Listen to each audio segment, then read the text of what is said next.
A man wanted in a deadly stabbing near Danforth and Coxwell this week is also wanted in an attempted stabbing in Oshawa. Police updated their investigation a short time ago. CP24's Beatrice Vaisman joins us live from 55 Division with the very latest. Such troubling news, Beatrice, especially the fact that this person is still out there.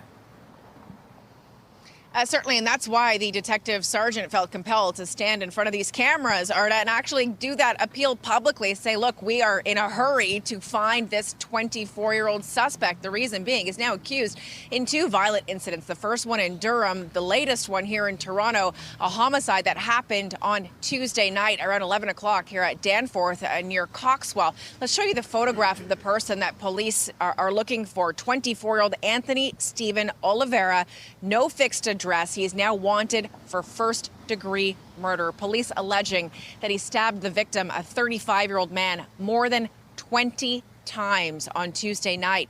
Police saying that they don't believe at this point that the suspect and the victim knew one another. In fact, they said that the victim was sitting on the ground, essentially defenseless, when he was approached by the suspect. There was some kind of interaction, and shortly thereafter, this stabbing spree, this deadly stabbing spree began, Arda and Lena. Earlier this month, back on June 1st, Durham police say that this same suspect is wanted in an attempting stabbing situation. Two people walking down the sidewalk in Oshawa when a man attempted to stab. Police say one of those people, after looking at surveillance video, police were able to connect the two incidents. I understand that they're looking for the same individual. And to make this situation even more pressing, this 24-year-old suspect, police say, knows the public transit system very well, knows how to get around, and has been using public transit in Durham, in Toronto, in York, and in Peel. Here's more from the detective sergeant in charge of this homicide case. We believe the suspect targeted the victim because he was alone and in an isolated area. At this time, we do not know if they knew each other. Mr. Oliveira is known to use public transit through the Greater Toronto Region, including Durham, York, Peel, and he's been seen wearing a mask on numerous occasions to disguise his identity.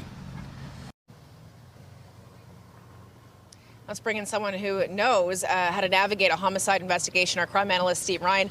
You've been in that detective sergeant's shoes before. Peel the curtain back for us, Steve. What's going on behind the scenes? What's, I guess, happening in the investigation right now? Well, right now, the priority is to find this man because the police have alleged that he's committed two random, very violent attacks. And as an investigator, you have to go under the assumption that there's going to be a third one. So there is a great urgency to not identify him, but find where he is and get him off the street. So there's a lot of chasing down leads that may come in to the officer in charge with regards to where this person might be. But their first priority is to get him in custody. We're showing the suspect's photograph on the screen right now as well. How imperative is for people not to approach him, not to engage in the kind of this vigilanteism? Police say they believe that he's armed. You know, call police and let them deal with it. Yeah, make yourself the best witness you can be from a distance and just call the police. And the police will respond very quickly if, in fact, a call is made suggesting that you see a person who's wanted by the Toronto Police or for any police service for that matter. The officers will get there as quickly as they can, but you make a good point. Stay a distance from this guy and make yourself the best witness you can be.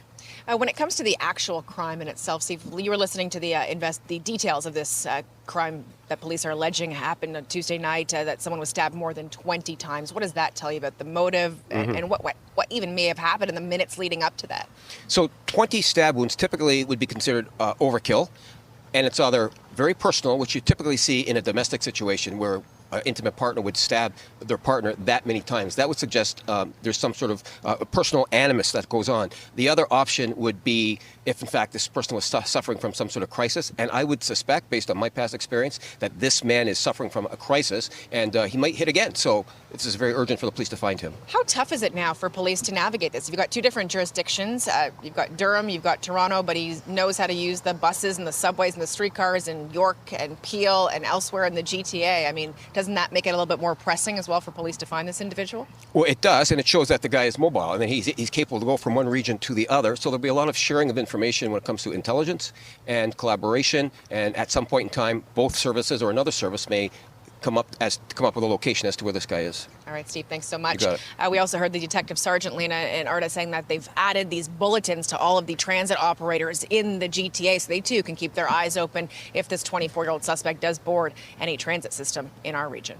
Back to you. This is so concerning, and that suspect is still out there tonight. Beatrice and Steve, thank you so much.